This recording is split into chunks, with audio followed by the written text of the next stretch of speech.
రాష్ట్రం ఆర్థికంగా ఇబ్బందుల్లో ఉంది. దీని కారణంగా నాతో పాటు కేబినెట్ మంత్రులందరూ 2 నెలల పాటు వేతనాలు టీఏడీఏ తీసుకోకూడదని నిర్ణయం తీసుకున్నాం. ఎమ్మెల్యేలను కూడా ఇదే విధంగా చేయాలని కోరుతున్నా. హిమాచల్ ప్రదేశ్ సీఎం సుఖ్వీందర్ సింగ్ సుకు గురువారం చేసిన ప్రకటన ఇది. కాంగ్రెస్ పాలనలోని హిమాచల్లో ఆర్థిక సంక్షోభ పరిస్థితులకు సీఎం ప్రకటనే నిదర్శనం. ఒక హిమాచల్లోనే కాదు, కాంగ్రెస్ పాలనలో ఉన్న తెలంగాణ, కర్ణాటకలోనూ ఇదే తరహా పరిస్థితులు నెలకొన్నాయి.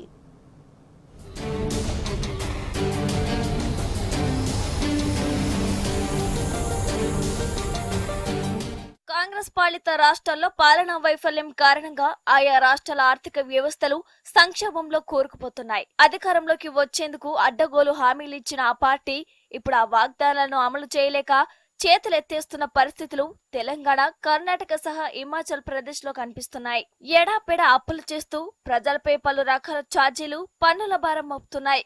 తాజాగా హిమాచల్ ప్రదేశ్ లో కనీసం వేతనాలు చెల్లించలేని పరిస్థితుల్లో రాష్ట్రంలోని కాంగ్రెస్ ప్రభుత్వం ఉన్నట్లు సీఎం సుఖ్వీందర్ సింగ్ సుకు గురువారం చేసిన ప్రకటన ద్వారా వెల్లడైంది. రాష్ట్రం ఆర్థిక ఇబ్బందుల్లో ఉందని సాక్షాత్తు ఆయనే ఒప్పుకున్నారు. రాష్ట్ర ఆర్థిక పరిస్థితుల దృష్ట్యా తనతో పాటు మంత్రులు 2 నెలల పాటు వేతనాలు టీఏ వంటివి తీసుకోకూడదని కేబినెట్ సమావేశంలో నిర్ణయం తీసుకోనున్నామని తెలిపారు. రాష్ట్ర ఆర్థిక వ్యవస్థ మెరుగుపడే వరకు ఎమ్మెల్యేలు కూడా ఈ నియమాన్ని పాటించాలని ఆయన అభ్యర్థించారు.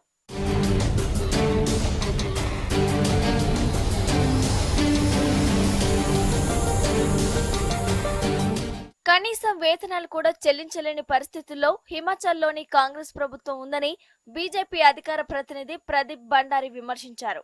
సీఎం తనతో పాటు ప్రభుత్వ ప్రధాన కార్యదర్శికి, ఎమ్మెల్యేలకు వేతనాలు ఇచ్చుకోలేనంతగా రాష్ట్రంలో పరిస్థితులు దిగజారాయని అన్నారు. రాహుల్ గాంధీ కట్ మోడల్ కారణంగానే రాష్ట్రంలో ఆర్థిక భయానక పరిస్థితులు నెలకొన్నాయని, ఆయన విఫల ఆర్థిక ఆలోచన విధానాలు బహిర్గతమయ్యాయని విమర్శించారు. కర్ణాటకలో కూడా ఇదే విధమైన పరిస్థితులు నెలకొన్నాయని, పాల నుంచి నీళ్ల వరకు అన్ని నిత్యావసరాల ధరలు పెరిగాయని అన్నారు. ఫేకీ వాగ్దానాలు చేసిన రాహుల్ గాంధీ ప్రజలకు క్షమాపణలు చెప్పాలని ఆయన డిమాండ్ చేశారు.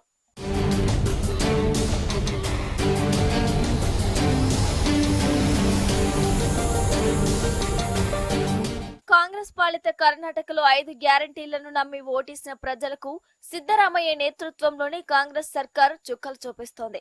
ఏ ఒక్క హామీని పూర్తి స్థాయిలో నెరవేర్చకపోగా గ్యారంటీలకు అడ్డగోలుగా కోతలు పెడుతోంది. దీనికి తోడుగా పెట్రోల్, డీజిల్ పై సేల్స్ ట్యాక్స్ ను 4% పెంచడంతో పాటు పలు రకాల పన్నులు, ఛార్జీలతో ప్రజలపై భారం వేస్తోంది. ఉచిత విద్యుత్ అంటూ ఊదరగొట్టి ఛార్జీల పెంపునకు తెరతీశారని, మహిళలకు ఆర్థిక భరోసా ఇస్తామన్న గృహలక్ష్మి స్కీమ్ కు కొత్త ఆంక్షలు జోడించారని ప్రజలు మండిపడుతున్నారు.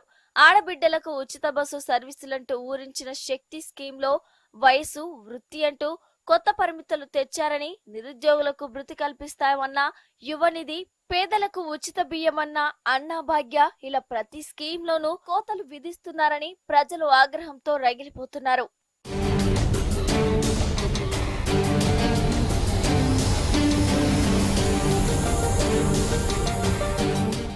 తెలంగాణలో అయితే గ్యారంటీల అమలులో సీఎం రేవంత్ రెడ్డి నేతృత్వంలోని హస్తం పార్టీ ప్రభుత్వ వైఫల్యాన్ని అటుంచితే రాష్ట్రాన్ని అప్పుల్లో ముంచేస్తోంది. రేవంత్ సర్కార్ కేవలం 8 నెలల్లోనే 50,000 రూపాయల కోట్లకు పైగా అప్పులు చేసింది. ఒక కొత్త ప్రాజెక్టు లేక, మరోవైపు ప్రజా సంక్షేమము లేక తెచ్చిన వేలాది కోట్ల అప్పులు ఎటుపోతున్నాయో తెలియని సందిగ్ధ పరిస్థితులు నెలకొన్నాయి. రుణమాఫీ అంటూ అసెంబ్లీ ఎన్నికల సమయంలో తెగ ఊదరగొట్టిన కాంగ్రెస్ రుణమాఫీని సక్రమంగా అమలు చేయలేక రైతన్నల ఆగ్రహాన్ని చవిచూస్తుంది. మరోవైపు ఉద్యోగ నోటిఫికేషన్ల కోసం యువత రోడ్లకెక్కుతున్న పరిస్థితులు తెలంగాణలో నెలకొన్నాయి.